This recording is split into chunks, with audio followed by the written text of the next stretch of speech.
ایک کیس کی انویسٹیگیشن کرنے چلے گئے تھے، لیکن سب سے پہلے ایف آئی آر درج ہونی چاہیے تھی، لیکن وہ بھی پولیس نے اپنی مدعیت میں تھانہ رمنا میں یہ ایف آئی آر اسلام آباد میں درج کر لی ہے۔ لیکن اس میں پولیس کی ہوشیاری یہ ہے کہ یا تو پولیس کے پیچھے کچھ ایسے طاقتور لوگ ہیں جنہوں نے یہ ایف آئی آر جو ہے وہ درج کروائی ہے، لیکن یہ ارشد شریف کی والدہ کی یہ خواہش تھی کہ وہ یہ درخواست وہ اپنی مدعیت میں درج کرواتی، لیکن ان کو یہ حق نہیں دیا گیا، اور پولیس نے بڑی ہوشیاری کے ساتھ یہ اپنی مدعیت میں ایف آئی آر درج کر لی ہے۔ اب ناظرین دیکھیں کہ ہمارا انصاف کا نظام کیا اس ایف آئی آر کو کینسل کروائے گا، کیا ہماری عدالتیں اس ایف آئی آر کو کینسل کروائیں گی اور ارشد شریف کی شہید کی والدہ کو یہ اجازت دیں گی کہ وہ اپنی مدعیت میں یہ ایف آئی آر درج کرائیں، اور وہ جس کو ملزم سمجھتی ہیں اس کیس میں ان کا نام اس میں مینشن کیا جائے۔ تو ناظرین یہ ایک دیکھتے ہیں کہ اب سپریم کورٹ اپنی نیکسٹ سماعت میں کیا لائے عمل اختیار کرتی ہے۔ ناظرین اس میں جو فیکٹ فائنڈنگ رپورٹ ہے جن افسران نے پیش کی ہے، ناظرین وہ کچھ سوالات ہیں جن کا جواب ابھی تک وہ نہیں اس فیکٹ فائنڈنگ رپورٹ میں صحیح طرح نہیں دے سکے۔ صرف ایک پولیس افسر کا انہوں نے بیان، ایک ایس ایچ او کا بیان، وہ کراچی کا ایک جو ہے تھانہ، اس کا ایک ایس ایچ او ہے جس کا وہ بیان جو ہے یہ میمن گوٹ تھانہ کا ایس ایچ او عتیق الرحمان ہے، اس کا وہ بیان صرف اور صرف اس میں رپورٹ میں شامل کرتے ہیں، جس میں ایس ایس پی جو عرفان بہادر ہے وہ ایس ایچ او کو بلواتا ہے اپنے آفس میں، اور اس کے پاس 3-4 اور افسران بھی بیٹھے ہوتے ہیں جو ایس ایچ او کو حکم دیتے ہیں کہ وہ ارشد شریف کے اوپر ایف آئی آر درج کرے۔ لیکن ایس ایچ او کہتا ہے کہ یہ جو غداری اور بغاوت کا جو مقدمہ ہے یہ حکومت کی اجازت کے بغیر درج نہیں ہوتا، لیکن اس کی اجازت لینی پڑتی تب یہ ایف آئی آر درج ہوتی ہے۔ لیکن ایس ایس پی جو ہے وہ کہتا ہے کہ یہ بعد میں جو حکومت سے اجازت لے لی جائے گی اور آپ ایف آئی آر درج کریں۔ ناظرین یہ صرف ایک ایس ایچ او کا بیان ہے، باقی 15 جو ایس ایچ او صاحبان ہیں ان کی ابھی تک کوئی بھی اس رپورٹ میں شامل نہیں کی گئی رپورٹ کہ ان کا کیا کہنا ہے ان ایف آئی آر کے اوپر اور یہ کون لوگ درج کروا رہے تھے۔ تو ناظرین اس میں جو مین پوائنٹ ہے، اگر سپریم کورٹ اس کیس کی تہہ تک صحیح طرح پہنچ گئی تو یہ ملزمان جو کیفری کردار تک پہنچ سکتے ہیں، ورنہ یہ صرف اخبارات ٹی وی چینل کی صرف اور صرف یہ خبروں کی حد تک ہی یہ کیس ہوگا۔ اب دیکھتے ہیں کہ ارشد شریف شہید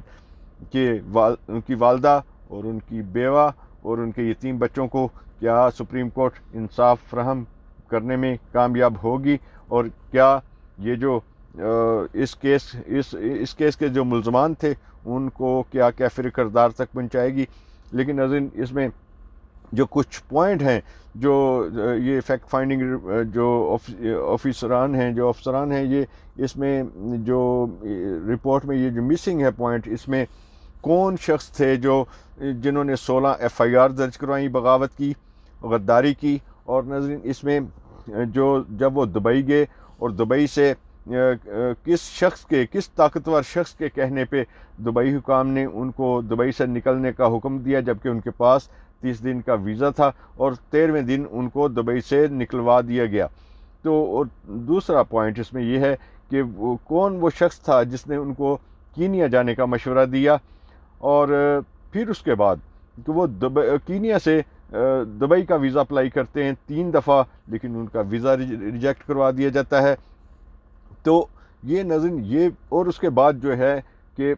پاکستان اور بیرون ملک پاکستان سے جب ارشد شریف شہید جو ہیں وہ کینیا جاتے ہیں، ان سے ہفتہ 2 ہفتہ پہلے کتنے پاکستانی کینیا میں انٹر ہوئے، وہ کس کیٹاگری کے لوگ تھے، یہ ناظرین یہ ساری چیزوں کے سوالات کے جواب ابھی تک نہیں مل سکے۔ تو ناظرین اگر ہمارا سپریم کورٹ کاش اس واقعہ سے پہلے یعنی ارشد شریف کی زندگی میں ان کی درخواست پہ سوموٹو لے لیتے تو آج ارشد شریف وہ شہید نہ ہوتے، ان کی ٹارگٹ کلنگ نہ ہوتی۔ تو یہ ناظرین ہمارا جو انصاف کا نظام ہے وہ ایک اس میں جو مسائل ہیں وہ آج تک 70-72 سال میں ہم حل نہیں ہو سکے۔ عمران خان اسی بات پہ ناظرین پوری قوم اس کے پیچھے ہے کہ وہ انصاف کی بات کرتا ہے، اور جس ملک میں ناظرین انصاف، اگر ہمارا ملک میں آپ کو پتہ ہے کرپشن کی اجارہ داری ہے، کرپٹ عناصر کی اجارہ داری ہے، لیکن اگر ہمارے اعلیٰ عدلیہ انصاف دیتی ہوتی تو اس ملک میں آج کچھ ماحول اور ہوتا، ہمارا ملک ترقی کرتا ہوتا، لیکن ہمارا ملک تنزلی کی طرف جا رہا ہے صرف اسی وجہ سے کہ ہمارے ملک میں انصاف کا نظام کا جو برا حال ہے، وہ ایک ہمارا ملک صرف اور صرف ہم پستی کی طرف جا رہے ہیں اور ترقی کا کوئی بھی شائبہ نظر نہیں آتا۔ تو نظر یہ جو مسائل ہیں، ان تمام مسائل کی جو جڑ ہے وہ ہمارا انصاف کا نظام ہے، جو ہماری اعلیٰ عدلیہ اس انصاف کے نظام کو ابھی تک جو طاقتور اور مضبوط نہ بنا سکے۔ ناظرین ایک بات سوچئے کہ جب ایک شخص 5 وقت کی نماز پڑھتا ہے اور خدا کے آگے جھکتا ہے تو وہ خدا کے خوف سے ڈرتا ہے، وہ کوئی برا کام نہیں کرتا۔ تو جب مجھے سمجھ نہیں آتی ہے کہ ہمارے جج کیسے یہ رات کو ان کو نیند کیسے آتی ہے کہ جب ملک میں اتنی افراتفری ہے اور ملک میں لوگ ذبح ہو رہے ہیں، لوگ قتل ہو رہے ہیں، لوگوں کو انصاف نہیں ملتا، اور ہمارے ججز کو پتہ نہیں کیسے نیند آ جاتی ہے، اور یہ کیسے اپنے یہ اتنے منصب پہ بیٹھے ہوئے، جو خدا نے ان کو یہ منصب عطا کیا ہے، اتنی عزت عطا کی ہے، لیکن یہ ان کی جو ایک خاموشی ہے جس کی وجہ سے یہ سارے مسائل جو پیدا ہو رہے ہیں اور ملک ایک ہجان کی طرف ملک بڑھ رہا ہے، اور پوری دنیا میں ہمارے انصاف کا نظام اس کی ایک تماشائی جو شکل پوری دنیا میں نظر آ رہی ہے کوئی۔ تو اس لیے پاکستان میں جو یہ جو جتنے بھی مسائل ہیں، ان میں تمام کے تمام جو ہیں وہ ادھر ہمارے ملک میں ناظرین آپ نے دیکھا کہ جو کرپٹ ہیں وہ طاقتور ہیں، اور ان کو کوئی بھی اعلیٰ عدلیہ ان کے خلاف ایکشن لینے کو تیار نہیں ہے، اور جو کمزور ہے وہ اس کی جان جو ہے وہ ایک عام آدمی کی جان کی کوئی قیمت نہیں، لیکن جو طاقتور ہیں ان کی جان کی قیمت ہے۔ تو یہ ناظرین پتہ نہیں یہ نظام کب تک ایسے چلے گا۔ تو اب دیکھنا ہے کہ ہماری سپریم کورٹ یہ جو ہمارے ارشد شریف شہید کی فیملی کو کیا انصاف دے پائے گی، یہ بہت بڑا سوالیہ نشان ہے، اور یہ ایک ٹیسٹ کیس ہے سپریم کورٹ کے لیے۔ ناظرین اس سے پہلے آپ نے دیکھا ہوگا کہ جب جنرل مشرف کا دور تھا تو یہی سپریم کورٹ کے ججز جو تھے وہ سموسہ پہ 100 موٹو ایکشن لیتے تھے، چینی کی قیمتوں پہ 100 موٹو ایکشن لیتے تھے، شراب کی بوتلوں پہ 100 موٹو ایکشن لیتے تھے، نہیں لیا گیا۔ تو ایک انویسٹیگیشن جرنلسٹ جس کا پاکستان میں ایک نام تھا، ایک بہت زبردست صحافی تھا، وہ چیخ کے سپریم کورٹ کو پکار رہا تھا کہ مجھے انصاف دیں، میری جان کی حفاظت کریں، لیکن ہمارا سپریم کورٹ اس پہ انہوں نے کوئی 100 موٹو ایکشن نہیں لیا، اور اس کی کسی درخواست پہ ایکشن نہیں لیا، اور جس کی وجہ سے آج ارشد شریف اس دنیا میں نہیں ہے۔ جب وہ منو مٹی کے تلے چلے گئے تو تب سپریم کورٹ کو ہوش آیا۔ تو ناظرین لگتا تو یہ ہے کہ ہمیں بھی جیسے وہ مندروں میں باہر بڑے بڑے ٹل لگے ہوتے ہیں، ویسے ہی شاید ٹل لگانے پڑے سپریم کورٹ کے باہر، جس کو یہ جو ہمارا عدل کا نظام ہے وہاں پہ عوام جائیں اور ان ٹلوں کو مطلب ہلائیں اور ان کو کھٹکھٹائیں، تو شاید ہمارے ججز فوری جاگ جایا کریں عین موقع پر، تاکہ جو انصاف کی فراہمی آسانی اس میں ہو سکے، اور شاید ان کو ہوش آ جائے۔ اور یہ میں ناظرین بڑی مؤدبانہ اپنے ججز سے درخواست کرتا ہوں کہ کاش آپ نے یہ ایکشن پہلے لیا ہوتا، تو آج ایک جو عام آدمی ہے ارشد شریف، اس کے بچے یتیم نہ ہوتے، اس کی بیوی جو وہ بیوہ نہ ہوتی، اس کی ماں سے اس کا بیٹا، اس کا لخت جگر جدا نہ ہوتا۔ تو اس سے پہلے کہ ناظرین اس کے علاوہ آپ دیکھیں کتنے لوگوں پہ اور بھی یہ مسائل چل رہے ہیں، کتنے صحافی جو ہیں ان پہ کتنی ایف آئی آر درج ہو چکی ہیں، کوئی ملک چھوڑنے پہ مجبور ہو چکا ہے، اسی طرح اعظم سواتی ہے، اس پہ کئی ایف آئی آر درج ہو چکی ہیں، وہ بھی سپریم کورٹ کے باہر چیخ چیخ کے بتا رہا ہے، لیکن کوئی بھی اس کی فریاد سننے کو تیار نہیں ہے، کوئی ججز اس کی درخواست پہ عمل کرنے والے نہیں ہیں۔ اب ناظرین دیکھنا ہے کہ ہمارے انصاف کا نظام کب اس میں بہتری آتی ہے، ہمارے سپریم کورٹ کے ججز کب یہ سوچتے ہیں کہ اس ملک میں عوام کا جو ان کو انصاف کیسے ملے گا، اس پہ کب وہ یہ عمل کرتے ہیں صحیح طریقے سے خدا کا خوف رکھ کے۔ تو ناظرین یہ تو اب دیکھیں اس کیس میں نیکسٹ کیا یہ رخ اختیار کرتا ہے، کہ واقعی اس میں جو ملزمان ہیں وہ کٹہرے میں، اصل جو ملزمان ہیں وہ کٹہرے میں آ سکیں گے۔ ناظرین ارشد شریف کہتا تھا کہ بادشاہ ننگا ہے، لیکن لگتا ہے یہاں پہ چھوٹے بڑے بادشاہ، بونے بادشاہ، پتہ نہیں کتنے کتنے ننگے ہیں۔ اب یہ دیکھنا ہے کہ کیا بنے گا، ہمارے ملک کا انصاف کا نظام کدھر جائے گا، کیونکہ پورے دنیا میں ہمارے انصاف کی نظام کی جو جگ ہسائی ہو رہی ہے وہ پوری دنیا تماشا دیکھ رہی ہے ہمارے ملک کا۔ ناظرین آج تک اتنا ہی، اپنے آس پاس کے لوگوں کا بہت خیال رکھیں، اور ارشد شریف کی فیملی کے لیے بہت دعا کریں کہ اللہ تعالیٰ ان کو صبر جمیل عطا فرمائے، اور ارشد شریف کو خدا تعالیٰ جنت فردوس میں جگہ دے، آمین ثم آمین۔